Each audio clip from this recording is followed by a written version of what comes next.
Hello everyone, welcome to Vipin sir English वाले। आज मैं एक और फिर से एक वीडियो लेकर आया जहाँ पर मैं अनपढ़ लोगों को इंग्लिश देने वाले शब्द। यार आपको पता है कैसे लिटरेट पर्सन है वो भी इंग्लिश सकता है, बोल सकता है। आइए चलिए देखो भाई, आज की वीडियो में मैं कुछ ऐसे शब्द लाऊंगा जो हम जनरल इंग्लिश करते हैं और जो एडवांस में भी यूज किए जाते हैं, नहीं प्रयोग किए जाते हैं। चलिए, सबसे पहला वर्ड है आज के बच्चों, एक्चुअली। एक्चुअली का मतलब होता है भाई असल में। असल में मैं वहां नहीं गया, actually I did not go there. असल में उसने मुझे बुलाया ही नहीं, actually he did not call me. फिर आता है भाई बेसिकली। बेसिकली मतलब क्या होता है बच्चों? मूल रूप से। बेसिकली मैं झांसी का निवासी हूँ, basically I am from Jhansi. Finally मतलब आखिरकार। फाइनली मतलब क्या होता है बच्चों? आखिरकार। आखिरकार तुमने मेरी बात सुनी, finally you listen me. Suddenly अचानक से बाढ़ आ गई। Suddenly the flood came. Already मैंने विपिन सर की क्लास पहले ली है, पहले से ले रखी है, तो already I have taking the class of Vipin sir. May be. May be मतलब क्या होता है? जो शायद, शायद आज बारिश हो सकती है। Maybe there would be rain today. There will be rain today, या maybe there be rain, ये कह सकता हूँ। फिर आता है शायद मैं तुम्हारे घर आऊंगा, probably I will come to your house.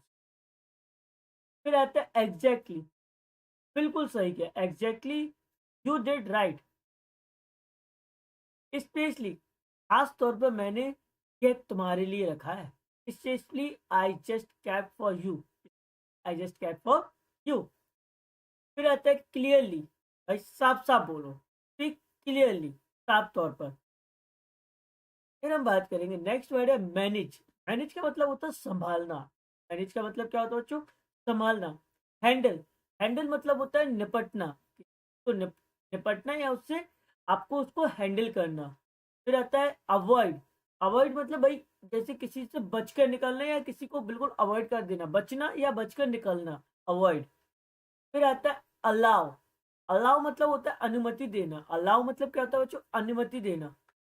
फिर आता है डिसाइड। डिसाइड मतलब होता है फैसला करना। डिसाइड का मतलब क्या होता है बच्चों? फैसला करना। डिसाइड मतलब क्या होता है? फैसला करना। फिर आता है रियलाइज। रियलाइज मतलब होता है समझना। रियलाइज मतलब क्या होता है बच्चों? समझना।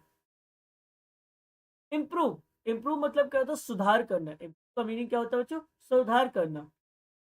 सजेस्ट। सजेस्ट का मतलब क्या होता है? सुझाव देना। सजेस्ट का मतलब क्या होता है? सुझाव देना। एग्री। एग्री का मतलब क्या होता है? सहमत होना। एग्री का मतलब क्या होता है? सहमत होना। रिफ्यूज। रिफ्यूज का मतलब होता है मना कर देना। भाई रिफ्यूज कर देना मतलब किसी चीज को मना कर देना। फिर आता है सपोर्ट। सपोर्ट मतलब होता है सहयोग करना। सपोर्ट का मतलब क्या होता है बच्चों? सहयोग करना। फिर आता है रिक्वायर। रिक्वायर का मतलब क्या होता है? जरूरत होना। रिक्वायर मतलब क्या होता है? भाई जिस चीज से रिक्रूटमेंट निकलती है ना, तो भाई जरूरत है उस चीज की। फिर आता है एक्सपेक्ट। एक्सपेक्ट मतलब होता है भाई किसी से उम्मीद करना। एक्सपेक्ट मतलब क्या होता है? किसी से उम्मीद करना। प्रिफर। प्रिफर मतलब होता है पसंद करना। तो मतलब क्या होता है बच्चों? पसंद करना। कंटिन्यू। कंटिन्यू का मतलब होता है जारी रखना। कंटिन्यू का मतलब क्या होता है बच्चों? जारी रखना। रिड्यूस। रिड्यूस का मतलब क्या होता है? कम करना। रिड्यूस का मतलब क्या होता है बच्चों? कम करना। इंक्रीज। इंक्रीज का मतलब क्या होता है? बढ़ाना। इंक्रीज का मतलब क्या होता है बच्चों? बढ़ाना। कंट्रोल। कंट्रोल का मतलब होता है नियंत्रण करना। कंट्रोल का मतलब क्या होता है बच्चों? नियंत्रण करना। फिर आता है फोकस। फोकस का मतलब होता है ध्यान देना। फोकस का मतलब क्या होता है बच्चों? ध्यान देना।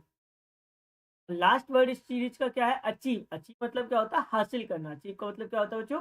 हासिल करना। बच्चों ये, और हाँ, ऐसे और सब जानने के लिए आप हमारे चैनल विपिन सर इंग्लिश वाले को सब्सक्राइब कर सकते हैं, और हमारी इस वीडियो को आप लाइक करें और नेक्स्ट वीडियो का इंतजार करें। चलिए मिलते हैं।